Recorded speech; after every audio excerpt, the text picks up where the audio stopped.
Salut, c'est Ella Rumpf pour Road to Cinema.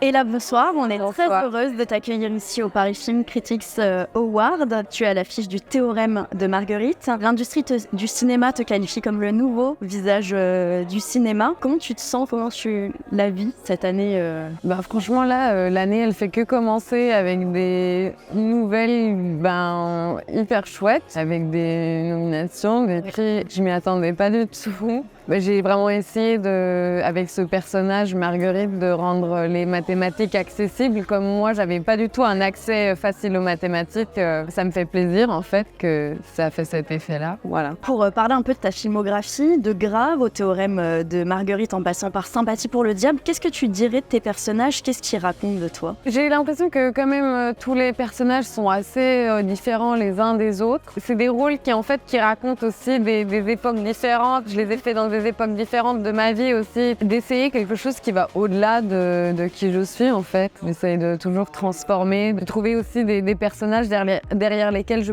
peux me cacher et en même temps exprimer des choses qui m'occupent, que j'ai envie de dire sur l'humain. Qu'est-ce qui te donne envie de dire oui à un scénario quand tu le lis ou tu te dis lui, je le veux quoi, ce film? Franchement, souvent c'est vraiment un coup de foudre, en fait, c'est comme tu rencontres une personne et que t'es genre, on se comprend trop bien. Mais par contre, pour le Théorème de Marguerite, ça avait pris beaucoup plus longtemps parce que je me disais, oula, jouer une mathématicienne, je sais pas si je suis la bonne actrice pour ça, et puis je me voyais pas vraiment faire ce film-là. Et puis pour le coup, je me suis dit, le défi, il est tellement grand en fait pour moi en tant que comédienne que je me suis dit, allez, vas-y, je me lance de faire quelque chose qui me fait très peur. Ça a été un rêve pour toi d'être actrice quand tu étais petite? C'était quelque chose qui t'habitait ou pas? Je pense que j'ai toujours eu un côté qui avait envie de s'exprimer, mais pas d'une manière consciente. C'était plutôt quand j'étais enfant, puis après j'ai perdu ce côté-là. Et puis en fait, c'est revenu un peu dans l'adolescence où je cherchais des boulots pour juste me faire de la thune. Je me suis dit, pourquoi pas essayer ça, mais avec une très grande naïveté aussi. Et en fait, je me suis rendu compte que le métier, il contenait beaucoup de choses qui m'intéressaient énormément, en fait. T'es nommée au César.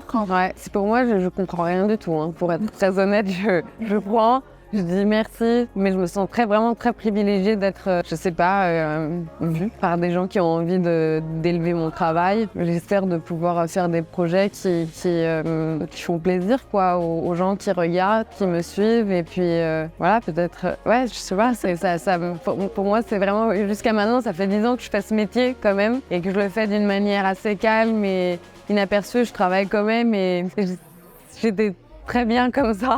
Et puis là, c'est tout d'un coup, je suis waouh, ok, il y a cette reconnaissance qui fait juste très très plaisir et surtout qui renforce le courage en fait aussi, parce qu'il y a beaucoup de moments où on doute de si on a envie de continuer à faire ce métier et ça juste c'est encourageant. Toi, quel conseil t'aurais à donner à une jeune actrice ou même si tu regardais dans le rétroviseur et que tu te revois plus jeune? C'est marrant, parce que quelqu'un m'a posé cette question il y a pas longtemps. Dans un certain sens, se poser la question, mais qu'est-ce que moi je veux du métier? C'est pas qu'est-ce que le métier veut de toi, en fait, c'est qu'est-ce que toi tu veux du métier, qu'est-ce que tu as envie de raconter aussi avec ça pour avoir aussi un avis sur ce que tu fais. Et je pense que ça te donne une certaine colonne vertébrale qui est essentielle pour persister dans quelque chose. On est tous tellement différents et c'est tellement incroyable d'être dans une salle plein d'acteurs et de réaliser que chaque acteur a une essence complètement différente, et c'est pour ça que c'est tellement formidable d'avoir des gens très diversifiés qui sont tous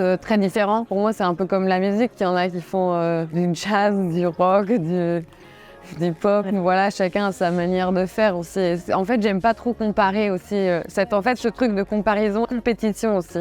Les prix, je veux dire, ça fait très plaisir, mais des fois, il y a aussi un côté où tout d'un coup, il y a cette sorte de compétition qui rentre dans le métier que j'aimerais éviter, en fait. Bien sûr, parce que finalement, quand on est nommé, c'est pas nous qui nous sommes inscrits sur un concours pour dire...